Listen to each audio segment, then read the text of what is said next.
Rezemos uma Ave Maria, pedindo a Nossa Senhora que abra as nossas mentes e os nossos corações para compreendermos e amarmos a Palavra de Deus. Ave Maria, cheia de graça, o Senhor é convosco.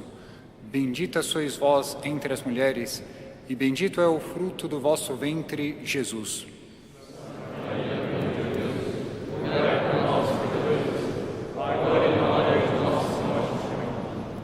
Querem estar sentados por alguns instantes. Talvez todos os que estejam nesta basílica já tenham ido ao oculista. Se não, a maior parte, sobretudo aqueles que, ainda que não tenham um problema nas vistas, vão tirar carta de motorista, precisam fazer o teste para ver se conseguem ver as letras, as cores, se está tudo em ordem. E algumas pessoas se dão conta que já não é mais a visão quando nós tínhamos quando éramos criança. A visão era boa, nós enxergávamos tanto de longe quanto de perto, mas passando o tempo, já tem que forçar um pouco a vista, o próprio livro vai para cá, vem para lá, até regular num ponto onde nós conseguimos ver. É um problema de visão. E para isso existe uma correção nesse problema de visão. E essa correção é através do óculos. E os óculos, dependendo de cada pessoa, vão ser tantos graus que vão facilitar com que eu tenha uma visão boa. É isto que a liturgia de hoje está nos ensinando. Nós temos que colocar os óculos de Deus. Temos que saber interpretar os acontecimentos através não dos olhos humanos, mas através dos olhos divinos. Vejamos por quê. A primeira leitura, ouviram que era o livro de Neemias, nome simpático. Talvez alguns nunca tenham ouvido ou não tenham lido este livro. São 2 livros das Sagradas Escrituras que levam o nome dos protagonistas da primeira leitura. Neemias, um governador, e Esdras. Ele era um sacerdote, era um escriba. Ambos os dois estavam num contexto, em 2 pinceladas se resume nisso. O reino de Israel tinha sido dividido em 2. Ao norte, Israel, ao sul, Judá. Israel tinha ido para a Síria, cativeiro, perderam os combates, foram mandados embora. Judá, em 586 a.C., foi para a Babilônia. Os reinos foram se sucedendo, os persas conquistam a Babilônia e libertam uma primeira comitiva de Judá que volta 40 anos depois para Jerusalém. Esdras e Neemias são muito posteriores. Neemias, quando volta para Jerusalém, são quase 140 anos depois que o povo tinha saído de Jerusalém. Muito tempo depois. Já são os avós dele, os tataravós, que tinham estado em Jerusalém. Isso acarreta o quê? Eles precisavam do templo físico de Jerusalém para boa parte de suas leis religiosas. Como ter, por exemplo, hoje em dia a Santa Missa, estamos dentro de um templo religioso. E eles não podiam praticar a lei, se esqueceram da sua religião. Por isso que o povo está chorando. Eles estão ouvindo, nossa, esta é a minha religião? Eu já tinha me esquecido. Já não sabia que eu era dessa religião. É mais ou menos como a pandemia. Começou a pandemia, as pessoas deixaram de vir à missa, se esqueceram que eram católicos. Já não sabem mais o que é ser católico. Não sabem mais o que é a missa, a confissão, as orações, quais são os mandamentos da lei de Deus, quais são os dons do Espírito Santo, quais são os 7 sacramentos, quais são os 7 vícios capitais, já não lembram de mais nada. Deixou de frequentar a igreja durante a pandemia, esqueceu a sua religião. Sabe que é católico, porque a sua avó já tinha lhe dito que era católico. Muito mais do que isso, não sabe. Sabe que vai à missa quando é o batismo, ou missa do 7º dia, mas não muito mais do que isso. Era a situação do povo naquela época. Só que eles choraram. E os profetas dizem, sorriam. É a visão do homem e a visão de Deus. Deus queria que eles se alegrassem, porque eles reencontraram a verdadeira religião. Não era para chorar, era para se alegrar. São Paulo vai nos dar um ensinamento sobre o corpo místico de nosso Senhor Jesus Cristo. Todos nós somos membros de Cristo. Todos nós formamos a igreja, mas cada um de nós é um membro deste corpo místico de Cristo. Ninguém é desprezível. Todos têm o seu papel, desde o sacerdote que vos fala, os diáconos que acompanham a Santa Missa e auxiliam o sacerdote, todos os que participam, cada um tem o seu papel em nosso Senhor Jesus Cristo e dentro da igreja. Ninguém é desprezível. Eu não posso arrancar o meu dedo simplesmente, vai me fazer falta. Ah, mas é só uma unha. Ninguém vai arrancar uma unha porque deu vontade.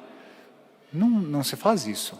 Mas quando um membro fica enfermo, todo o corpo vai auxiliá-lo. E às vezes, quando um membro é muito frágil, o corpo inteiro protege. É um ato reflexo. Se alguma coisa vai pegar nos meus olhos, eu sacrifico a minha mão para salvar o meu olho. Todo mundo faz isso. É um ato reflexo. Põe as mãos na frente para não atingir os olhos. Porque ele é frágil, mas ele é muito importante, o olho. Então, as mãos que são mais vigorosas protegem o olho. Assim deve ser na Santa Igreja. Os membros mais fortes protegem aqueles que são os mais débeis. Mas quando alguém comete um pecado mortal, é como se um membro gangrenasse, morreu, dentro do próprio corpo. No entanto, não cortou ainda. Está aqui, faz parte do corpo. Está em estado de pecado, gangrenou. É bom que se converta antes da morte, porque na morte, se a pessoa não se converteu e morre em estado de pecado, ocorre a amputação do corpo. Porque no céu existe a igreja, triunfante, aqueles que são os bem-aventurados. No purgatório existe a igreja, padecente, aqueles que sofrem e depois vão para o céu. Na terra existe a igreja, militante, aqueles que lutam, ou peregrina, estamos a caminho para o céu. No inferno, não há o corpo místico. Se a pessoa morre e vai para o inferno, é amputado. Então a igreja existe na terra, no purgatório e no céu. Portanto, rezemos pelos nossos familiares. Triste seria se os que estão sentados nos bancos, um vai para o céu e o outro vai para o inferno. Acabou a amizade. Não tem mais amor. Porque um amará a Deus por toda a eternidade e outro odiará a Deus por toda a eternidade. Não tem mais reconciliação. Daí a importância de rezar para que todos se salvem. E é uma das intenções que nós vamos dar nessa Santa Missa, para que todos se salvem. E toda essa angústia do pecado está aqui, Evangelho. São Lucas, um dos 4 evangelistas, médico, ele vai dizer que fez uma grande pesquisa, ele era um historiador, para poder fazer e escrever este Evangelho. Dados que ele coloca nesse Evangelho é muito bonito, porque ele vai saber para quem ele vai perguntar. Lembram-se do óculos, visão humana, visão divina. Lembram-se disso. São Lucas, quando ele foi escrever o seu Evangelho, ele foi perguntar para a pessoa certa dados acerca do seu Evangelho. Imaginemos o seguinte, vamos querer saber sobre a paixão de nosso Senhor Jesus Cristo. Para quem nós vamos perguntar como foi a paixão? Para Pilatos? Para os fariseus? Para Judas Iscariotes? Ou para São João, que estava ao pé da cruz, Santa Maria Madalena ou Nossa Senhora? Depende de quem nós perguntarmos, a versão da ressurreição, da paixão de Nosso Senhor vai ser diferente.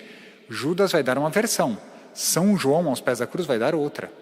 Nós temos que perguntar para as pessoas boas, não para as duvidosas. São Lucas, quando ele escreve o início do seu Evangelho, ele narra, por exemplo, a parte da Anunciação, em que São Gabriel anuncia a Nossa Senhora que ela seria a Mãe de Deus. Quem estava presente na cena? São Gabriel e Nossa Senhora. Ele perguntou ou para São Gabriel ou para Nossa Senhora. Um dos dois. São as duas testemunhas que viveram essa cena.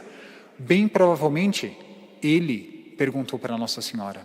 Ele foi perguntar para a pessoa certa acerca de nosso Senhor Jesus Cristo, para a Santíssima Virgem. Por isso ele é considerado também o evangelista do Espírito. Ele soube unir no seu Evangelho a visão do Antigo Testamento, nosso Senhor Jesus Cristo, e o início da história da Igreja. Ele consegue fazer essa ponte. E é por isso que é chamado a Epifania do Espírito, o Evangelho de São Lucas. Ele teve a visão divina dos acontecimentos e soube acertar. O que seria transposto para os dias de hoje uma visão de São Lucas? Nós estamos vivendo praticamente, na atualidade, uma guerra bacteriológica. Vejam as máscaras. Nós estamos na iminência de uma guerra que pode se tornar mundial. Veja a situação toda na Europa. As tropas se juntando em várias fronteiras. Não é brincadeira. Temos vivido catástrofes naturais com muita frequência, em vários países diferentes, em várias partes do mundo. O que tudo isso significa? E, ao mesmo tempo, uma guerra midiática. Cada um diz o que quer, cada um fala ou desmente o que quer. Em quem nós vamos acreditar? Qual é a verdadeira visão dos fatos que estão ocorrendo atualmente? Qual é o óculos divino que eu vou colocar para saber por onde eu devo rumar? Qual é a minha bússola para eu não me perder no meio de todos esses acontecimentos? Sempre será a visão de Deus. Se eu for perguntar para Pilatos, atualmente, ele vai me dar uma versão. Se eu for perguntar para os fariseus, eles vão me dar outra versão dos acontecimentos. Se eu perguntar para Judas Iscariotes, ele vai me dar outra versão. Se eu perguntar para a Santíssima Virgem ou para nosso Senhor Jesus Cristo, nós vamos ter a verdadeira versão dos acontecimentos, sempre em Deus, porque Deus é a verdade absoluta. Só aí eu vou encontrar a verdadeira versão dos fatos que acontecem ao nosso redor. Vejam só, eu vou dar um exemplo com as Sagradas Escrituras. Já ouviram falar da passagem de Moisés no Mar Vermelho?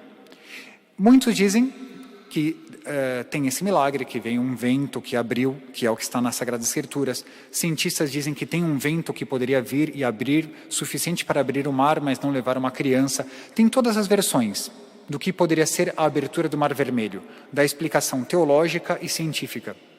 Um doutor em física deu uma explicação que pareceu muito interessante. Verdadeiro ou não, o princípio é interessante. E ele dizia isso.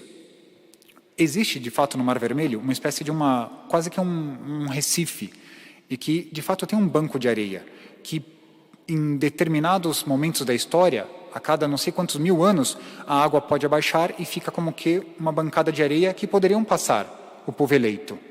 Então, na parte física, pode acontecer, mas esse físico, enquanto um espírito religioso, católico, ele dizia isso. Está bem, que isso pode se explicar pela física, eu compreendo, mas isso é cada não sei quantos mil anos. O mais impressionante não é que, chegando Moisés diante do Mar Vermelho, faz um milagre e Deus, na hora, abre o Mar Vermelho. Isso é muito bonito e pode ter acontecido. Mas também é muito bonito que Deus tenha calculado toda a história para colocar o seu profeta e o seu povo bem no momento que o mar teria feito esta versão e teria tido essa baixada do mar. Está bem, é muito mais Deus, sendo Deus, colocando o seu profeta no momento certo, na hora certa, porque mostra que ele não é só Senhor do presente, ele é Senhor do passado, do presente e do futuro. Deus calcula tudo. Deus é o grande vencedor. Então aqui está a grande lição do Evangelho de hoje e de toda a liturgia. Deus é Senhor da história.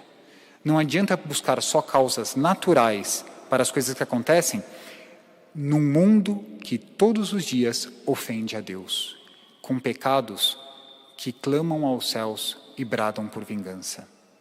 Não vou dar os dados, nem sei se seria o caso de fazê-lo aqui nesse sermão. São os horrores que se cometem no mundo atual e que são pecados que bradam aos céus por vinganças, a começar por mães que não sabem tratar dos seus próprios filhos, que foi a principal causa da morte no mundo inteiro. Já compreenderam o que o padre quer dizer. Foi a primeira causa da morte, não foi acidente de trânsito, nem epidemias, nem guerras. Foram as próprias mães que tiraram a vida de seus filhos. Foi a primeira causa de morte em 2021, no mundo inteiro. É impressionante isso. Impressionante. E essas crianças clamam a Deus por suas vidas neste exato momento. Então nós temos que colocar os óculos de Deus e ver que a salvação vem de Deus. Quando Adão e Eva pecaram no paraíso terrestre, é o que está na leitura de hoje. Perderam a graça, perderam a visão. É tudo o que está no Evangelho. Eles se tornaram pobres, prisioneiros, as portas do céu se fecharam, os profetas esperavam, os patriarcas sofriam, os reis estavam angustiados no Antigo Testamento, estavam em apuros os juízes, todos esses personagens esperando um Salvador.